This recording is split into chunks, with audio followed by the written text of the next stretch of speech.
Good morning, everybody. Do a quick video this morning. I've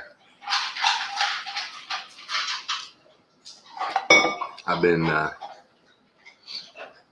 feeling better about everything lately.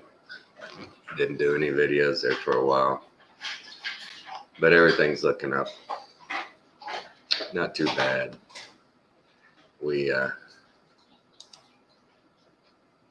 got lots of reason to be happy, and we got lots of reason to be upset. But what do you do, right? What do you do? I was reading yesterday, and it's so sad. It's just so sad that we have books written in the 70s and 80s, talking all about what's going on right now. There's people out there, they called it 100%. How come nobody listened? I mean, it's the same old story, right? No way, Jose. No way. You're crazy conspiracy theorists. It's one of those deals where you're just like, wow.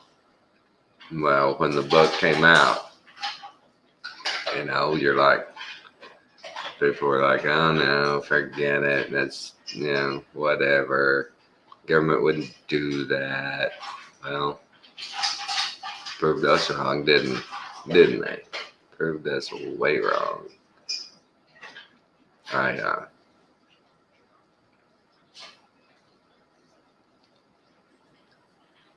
had a few videos I was gonna share. Another secret. And oh no. Okay, so let's speak about the swastika. You guys might have seen this stuff, maybe not.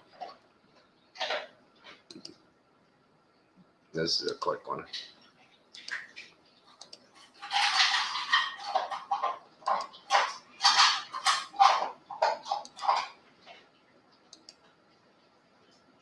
Sorry. And the relationship with the crater Earth and electromagnetism and ether and all that stuff. So the swastika is the symbol of all the cultures in this world. It has to be a reason why everybody uses the swastika. But as you know, it's forbidden to speak about it. So the swastika, for the big majority of you, is only related to the man with the mustache in the Second World War in Germany. The history goes way beyond that, and it goes way beyond Tibet, because most people just know about Tibet.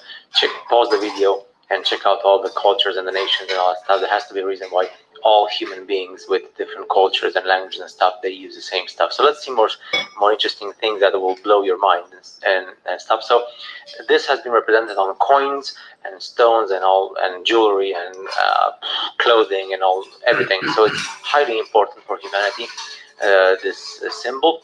And I'm going to show you the relationship between the symbol and electromagnetic energy. This is what happened in the late 19th century and early 20th century. These are like pictures from electric companies, especially electric companies in Scandinavian countries, Sweden, Norway, and Germany, also in the north of Germany. Germany is not Scandinavian, but it's close to Denmark and stuff. And they use the symbol. So electric companies, they use this symbol before the world wars. Now you understand why the world wars are also important for finishing the reset of the previous humanity. Swastika everywhere. Swastika relationship between the electromagnetic energy of this crater Earth, though I know for the big majority of you who live on a globe, you will just laugh at me and insult me because that's what you do. But once you understand that we live in an enclosed system, which is a flat Earth crater with a central part, which is like the central magnetic pole. It's not a pole, but it's the central part, and everything is related with Mercury. What is Mercury in all this? Why is Mercury important? And you're going to see right now why. The symbol for Mercury, the metal, the liquid metal, which is very important, and they're actually saying it's toxic for a reason. So the symbol for Mercury in its modern form is derived from the caduceus, or intertwined serpents. This is according to Wikipedia, and they're actually right, and you're going to understand right now the relationship between the caduceus and the serpents as well. So you're just going to, in this short video, so you understand. Y'all get it, right? Y'all get it.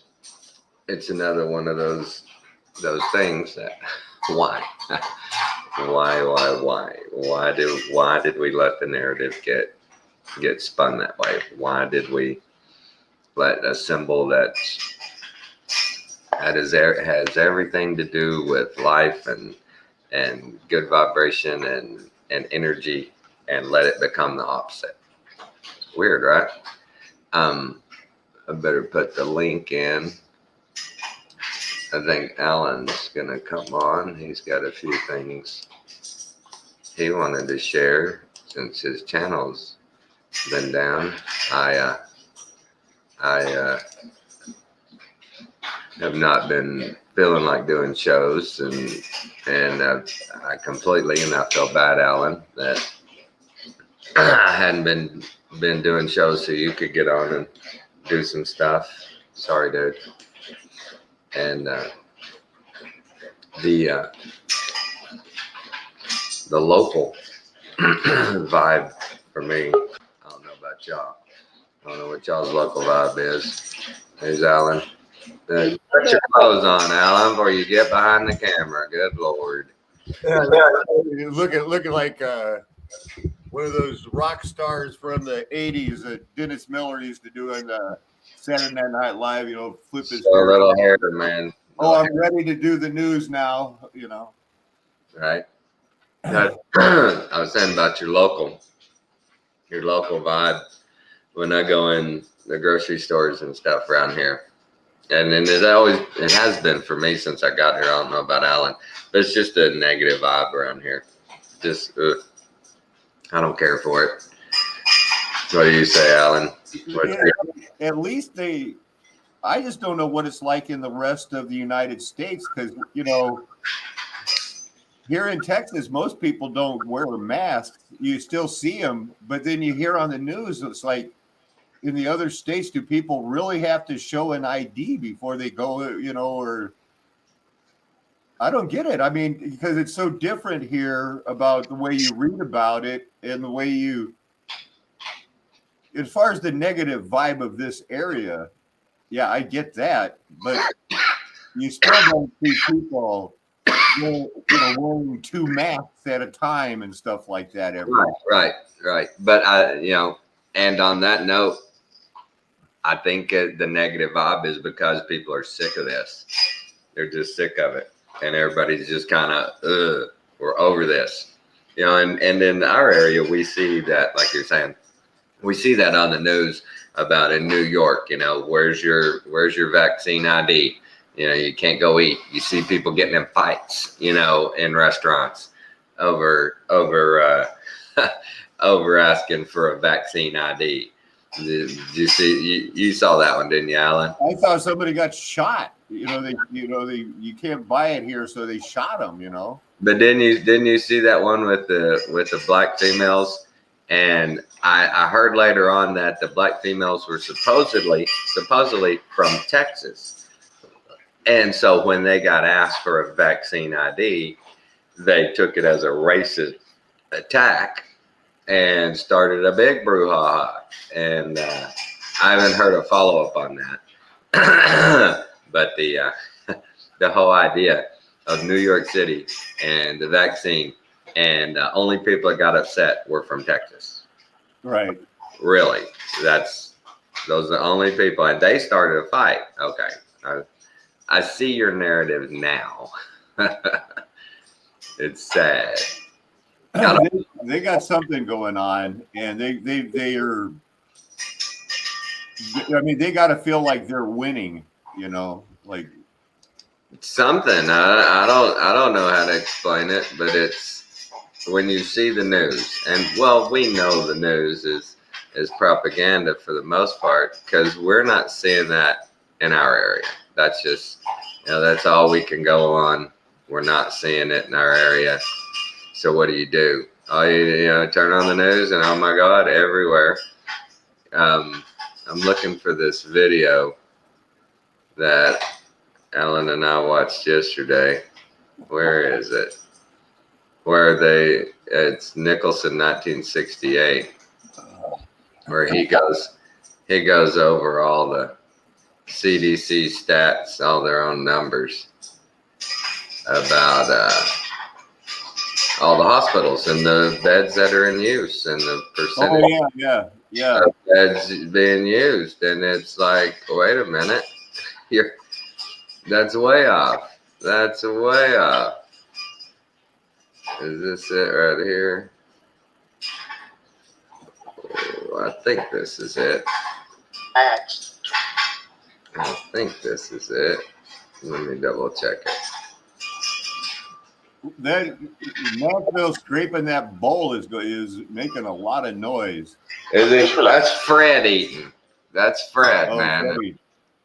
You know, that's Fred, man.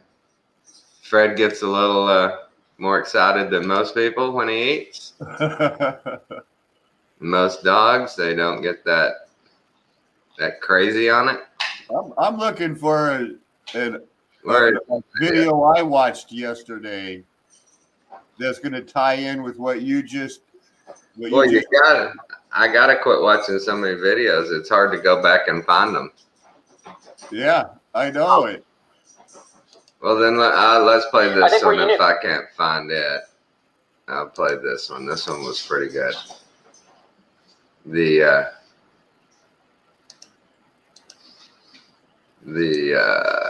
flat Earth people. Thanks for tuning in to another video on Forgotten. Hold on. What was that? That was me looking for. Oh, okay. I clicked over to share and I heard something. All right, let's watch this one real quick. This one is this is for all the flat earthers.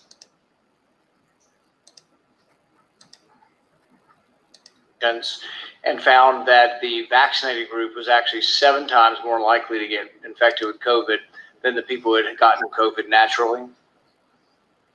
Senator, I'd have to get back to you on that one. I'm not familiar with that study. Well, I think you might want to be if you're involving the millions of Americans, including NBA star Jonathan Isaac, who have had COVID, recovered, look at a study with 2.5 million people and say, well, you know what? It looks like my immunity is as good as a vaccine or not. In a free country, maybe I ought to be able to make that decision. Instead, you've chosen to travel the country calling people like Jonathan Isaac and others, myself included, flat earthers. Oh, we find and that there very it insulting, is. goes against the sign. And there it is. Going around the country calling us flat earthers. Think about that, guys. Rand Paul is upset because this guy's going around the country. This is our head of health and human services, I believe. He's going around the country talking about you're a flat earther if you don't take the vaccine or the jab. I hate saying, boy, it's hard to self-censor, isn't it, guys? Man, it's hard to censor like this. And that's another reason I've got a bad vibe going. More now than ever are we having to censor. Man, it's just, I was watching Dave Chappelle's show last night. I may show that one too. That's funny. The way people react to words these days is just like, wow, really? It's just a word. Just a word. See if I can find that video. Man, I'm just, like I said, I gotta watch less videos in a day's time. Hard to go back and find my stuff. I ain't like Alan. I don't set up 20 different tabs and then go back searching them. I guess it wouldn't be that hard to do it. You know. That gets confusing too. All right. It just It's time to find your next. I think I got another one here I wanted to show. This was pretty good. I just run across this dude the other day watching a Dave Weiss video. I thought this was pretty good. it gets off on some different stuff, you know. But it was pretty good for beginners, I believe. When the Bible and science diverge, you don't have to be scared of that.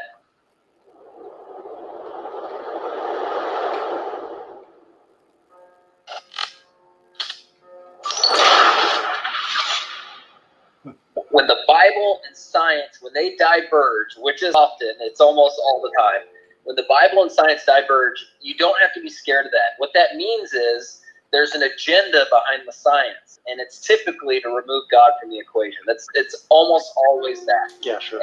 And so that doesn't need to be scary as a Christian. It just means you need to dig a little deeper, because every single time I've dug deeper, I've found a better explanation grounded in the Bible. And I know you've had the same experience. But yes, going into the apologetics for the Bible, my big thing is the numbers. When I read a book, The Case for Christ, by Lee Strobel, back in the day when I first started reading the Bible again, or for the first time, in my late 20s, early 30s, I found out that my previous perception of the Bible was only grounded in other people's opinions. And it had to be because I had never read it before.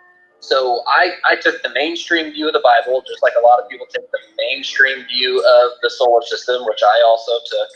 I took it as my own without doing any research for myself. So when I started reading the Bible again, I started to find out that, hey, this thing is actually much different than I thought.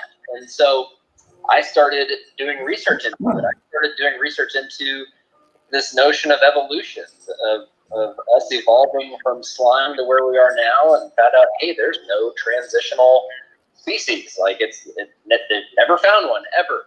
And anytime they claim to have found one, it's because they took a hip bone from something and a tooth bone, and they got an artist to draw something that looked like a hairy fish, or it looked like a feathery dinosaur, and that's how they get us from there to here.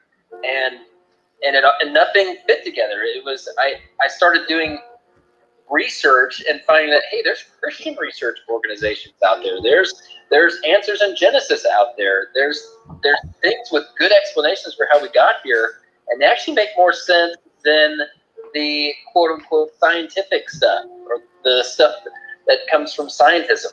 And when I found that, I was like, oh, like I don't have to believe the mainstream narrative. So the mainstream narrative about the Bible, just like you said, is that it's been changed. It's been retranslated over time, and that's just, it's factually not true.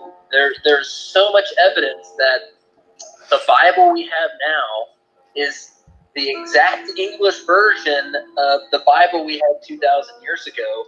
It's unbelievable. The Bible, like I've mentioned a couple times, is the most historically accurate collection of books in the history of the world, and the Bible is a collection of books. So when I was a Bible doubter and I would say things like, oh, well, that only happens in the Bible, that's an ignorant statement, because the Bible is not one book. It's 66 books written by 40 plus authors over a span of like 1,500 years. And that is a work of art. That is a compilation. And all these books go together. They all agree. They all talk about either the coming or the life or the future coming of Jesus Christ. And that's, every single book is about that. And when I found that out, I was blown away. In my book, I give an example of, I played a tennis match in college, and I remember this tennis match because it was the most memorable one, because I came from behind, I was down match point, and when I won, our whole team won the match. And it was the first match that we had won at that level in a long time. And if you were to interview me today about the match, there'd be a lot of things that I can't remember about it. I wouldn't remember certain details. I don't remember the name of the guy that I played. I don't remember what the exact score was. I can remember match point. I can remember my teammates tackling me, but I wouldn't remember all the details. But we could go to an article written the day after that match, and we could find out what time the match started. We could find out all the scores. We could find out where we played, the name of the facility, all that stuff. And that article written after the match, you could find that on the University of Oklahoma website. You could find it on the Big 12 Conference website. You can find it on the Colorado Buffalo's website. You'd have essentially three pieces of evidence there that all corroborate. They all say the same thing. They all have the same facts. Now, if you were to interview me today, you'd probably get a lot more views on that video, but the better piece of evidence is that article. You could also have someone who's in their 20s go, or maybe not quite 20s, I guess it happened a little after 2000, but you could have someone go do a scientific test in the court to try to tell you what happened that day. What's going to be the best piece of evidence, right? It's going to be the article written. It's going to be the written account. And that goes for everything. And the Bible is that written account. And so, let me give some examples. So Socrates, we have no manuscripts. And when I say manuscripts, that's copies of the original. We have no originals from ancient documents because they're written on parchment. They use things like bark and, flint for, charcoal for, ink. And so it's not, you can't expect these things the originals to still survive, right? So what we have are copies, and the way you measure an ancient document, the reliability of it, is the number of copies and how close to the original they were written. Well, Socrates, there are no manuscripts left over from Socrates. The only reason we think we know what Socrates wrote about is because Plato wrote about Socrates. And we have like 7 manuscripts left over from Plato, and the oldest one, the one written closest to the original, is like 1,500 years. Like, it's an insane amount of time. It's a huge amount of time. But that's considered good for ancient documents. The second most prolific document in the history of the world, like I said, is Homer's Iliad.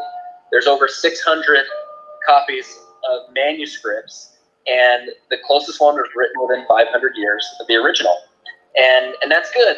There's 600, there's 643 or something like that. So if one of them has an error, and they do have errors because they're handwritten copies, someone just went and made a copy. If there's an error in one, you can go to the other 642 and find out what the original actually said. So don't fault the original because there's an error in the copy. The same goes for the Bible, copies of the Bible. So the thing about the Bible is the New Testament specifically, there's not 643 copies. There's over 24,000 manuscripts written of the New Testament. And the oldest is not written within 500 years, like the Iliad. The oldest is written within 35 years of the original. There is no comparison. The Bible is the most historically accurate collection of books in the history of the world. And the amazing thing is, let's say we had none of those manuscripts. Let's say they were like Socrates. Let's say we had none. Well, we could put together an entire New Testament, with the exception of 11 verses, by just using the letters and sermons of the early church fathers. And when you do that, those are written within 250, 300 years of the original. That's still better than the Iliad. And there's not 24,000 of those. There's over 86,000 of those. So the numbers on the Bible, to me, prove that the events in there took place because those people that were writing those books, they were writing while the witnesses were still alive. There's a lot of quotes saying, "We are eyewitnesses. This is what happened. Not only did we see this, but you saw it too." If they didn't happen, people would have spoken up. People would have been able to say, "No, you guys are crazy." They wouldn't have been circulated in the way that they were. And not only that, they wouldn't have been quoted 86,000 times, prior to the year 300. And truthers love to say, non-Christian truthers love to say how everything was changed at the Council of Nicaea with Constantine. Well, those things predate that.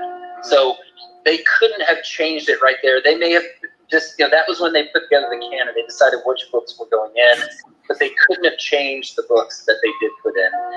And the reason why the Council of Nicaea was important is because after a certain amount of time, let's say after 20 years of my tennis match, I might start remembering, hey, maybe some of my shots were a little bit better than they actually were, and you start creating this Jesus who is less of a man and more of a myth, more of a legendary character, right? Well, that's why the Council of Nicaea was important, because they didn't want those type of accounts creeping into the Bible. So it was very important to have that. And in my opinion, no, they did not change anything. They couldn't. There were too many. There were over, if you count the manuscripts and you count the quotations, there's over 100,000 handwritten things prior to that point that there was just too much evidence for what the books actually said. You couldn't have changed it. And as you can tell, I'm super passionate about it. I'm very glad I was able to write a book that. So there's that. I thought that was interesting. Yeah. Thought that was very interesting. Alan and I watched a deal the other day where the guy was talking about frequency and the chakras, and they stated in that video that basically the Holy Spirit, that God only dwelt in Jesus the last 3 years of his life. And when Alan and I heard that, we were like, oh, wow. Come on, New Age people. Yeah. Yeah, come on, man. Where'd y'all get that? Must be easier to go be sinless, back then it was easier to go without sin for all that time. Right. 30 years without sin just as a normal guy. Can I show you a picture? I'm interested to get your opinion on it. Yeah. Go for it.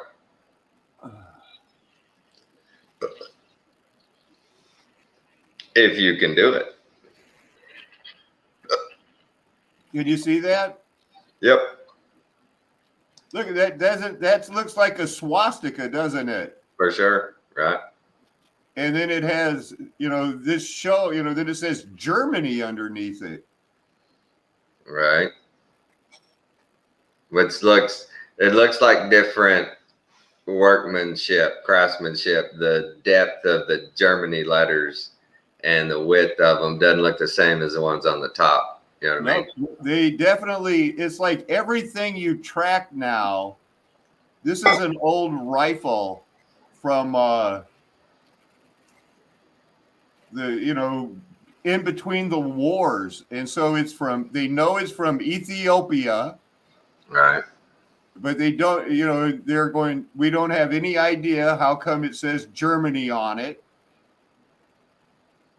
And they weren't bringing it up, but I think, the Ethiopian mark looks like a swastika too, Right. Right, like that one video I showed earlier. Every culture just about that they've run across had that symbol. That's one of them that was on that chart you showed, and it's got the moon on one side and it looks like a cross on the other. This is on the other, right? And to me, that looks like the whole vortex, positive, negative, electromagnetism, symbols. That's what I see when I see that. Yeah, they're talking about electromagnetism. Something weird going on. Right? What do you do? What do you do? I've been looking at these other goofy things like the English feudalism, dements, the open field theories and things. And it all comes back to like we're enclosed in the earth, but it is an enclosure.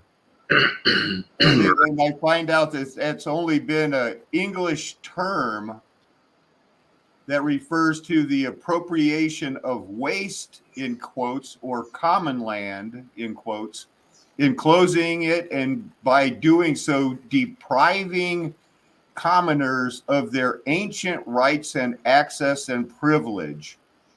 And I just thought, there's something to this, and there's acts of enclosures by Parliament, but, it's all within the 1600s. See there, it says at the bottom, between the 1604 and 1914, there were over 5,200 individual enclosure cities of places that said, somehow all along, Tommy, at the same time, they all agreed, we're all going to what is the feudal system. And even today, until World War I, there were still countries that did that. Here's our baron, here's our lord, let's give him his share of the crop. Right. Right. There's it's just, wow, too many things over time that, when you run across it, you're just like, I don't know, confused, just so confused. Yeah. Why couldn't the story stay straight all along? Like he was talking about the Bible, you know, that was handwritten accounts. People were at these events. They saw these things. They were there, but the story just gets convoluted and lost eventually. It's weird. As soon as they say anything like, well, this is the commons where, you know, this is our commons in our town. It's like, well, who made it the commons? How did you all agree? And Right. Since when? you know, the length, you know, these, I guess these lines here, these are all furlongs. You know, that's what we get. Their lengths are furlongs. Right. And somehow after the reset, you know, it would seem like after the Armageddon reset, not the reaping reset, but after the Armageddon, it seems like everybody came out pretty much going like, we're in the feudal system, you know? Right. Right. Where's my baron? Where's my landlord? Where come there was no elections where they could say, like, you know, what's this open field system? I thought there was this one, you know, who gets to be the lord of the manor? You know, there's always got to be the lord of the manor. Right. But I see Randy's in the chat now. Randy, what's your update on your job situation? What's the latest? Alan had told me that they were going to do the mandate, and you were like contemplating retirement. Early retirement is what I heard was in the picture. All right. So what's up with that, Randy? On the history and the way they on the way they present stuff. Like one guy made a good point the other day. He said, well, if you think about it, and they were pro-American, every country, every kingdom, every common in history that we know of was set up as a totalitarian dictatorship, basically, they say. But then you see these communities like this where it's just like the Christopher Columbus writings. Christopher Columbus talks about hitting the Caribbean and stuff, and just going, these people are amazing. They don't have any laws. They don't have any, you know, basically police. They don't have any courts. They get along. Everything. This is just amazing. These people, they'll give you anything and they'll be happy to give it, you know, type of stuff. And it's like, but wait a minute, I thought there was dictatorships all over the world. That's all we ever know about. But Columbus writes about these people were just so, they were cooperative. They, you know, everything was share and share alike, and he couldn't believe it. He just couldn't believe it. It was so amazing. And you read those things, and what are you supposed to do with all that? You know, wait a minute. The guy say something like, because this was one of Hernando Cortez's right-hand men or something like that, that was writing that thing we were listening to. And I thought he said something like, we hit the suburbs like 5 days before we got to the center of town. Right. From the shore, they could see, wow, look at these, you know, these cities set up. Look at all this stuff set up. They could see from the shore that there were, you know, some of the people were extra large people, and just they could see from the shoreline alone fruit trees they'd never seen before, birds they'd never seen before, you know, all kinds of animals they'd never seen before. And it's just when you see those accounts and then you hear the official narrative, it's just, wow, we're so dumb. We fell for so much for so long. It's just, wow. It's just, oh my God. I don't even know what to say. I notice a lot of, you know, since I'm not doing videos, I'm watching more videos and things like that. But I got about another week off. But I'm noticing a lot of people all into North America, South America, the pyramids, the mound pyramids in North America, the big pyramids in South America, and just putting it on Egypt. You know, where was Egypt? And tying that into Isaiah 19, when it said, you know, blessed be Egypt, my people, Assyria, the work of my hands, and blessed be Israel, mine inheritance. And I know when they were rebuilding, you know, during the time of Ezra and Nehemiah, they were interrupted a couple of times, and they always said, look, it was the laws of the Medes, the Babylonians, and the Persians that all have to agree.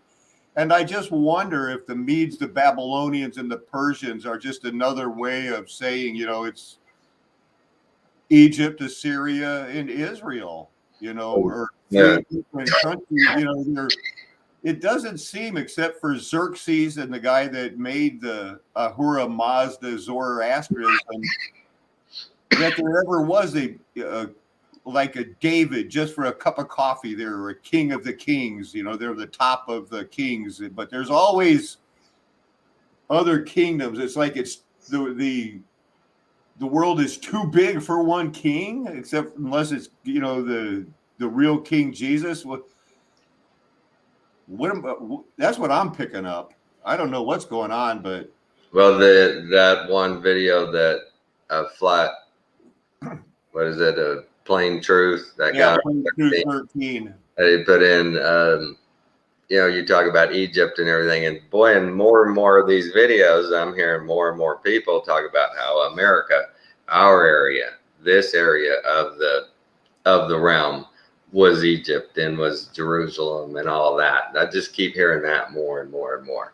From you and Jamie Lee and John Levy now, I guess, I've heard more about Red Mercury in the last week than I had heard in the rest of my life previous. Yeah, me too. Red Mercury, Red Mercury, Red Mercury. Me too. That was when I watched that video. That was pretty cool. And they took apart that little portable TV and it had a little vial of red mercury that went in the front that powered the thing. And that's the thing that they're starting to use more and more.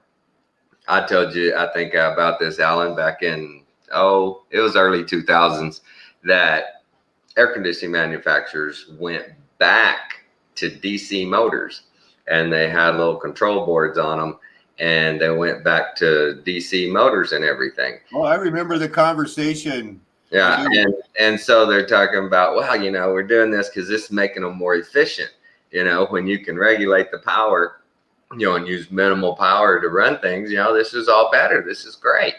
And it's almost like, you remember that was one of the ones where I was shooting my mouth off. I was showing off for Tommy, everybody. I was going like, well, you know that difluoromethane R12 was really the best, and you didn't even skip a beat. You're going like, that's crap. R22 is the best. That was a lie. And I'm going like, well, why were we buying all those tanks of R12? You know, right? You handed it to me that day. I fell. I guess that was a plan to get rid of the good stuff. Yeah, get rid of the most efficient, safest, and go to petroleum blended artificial.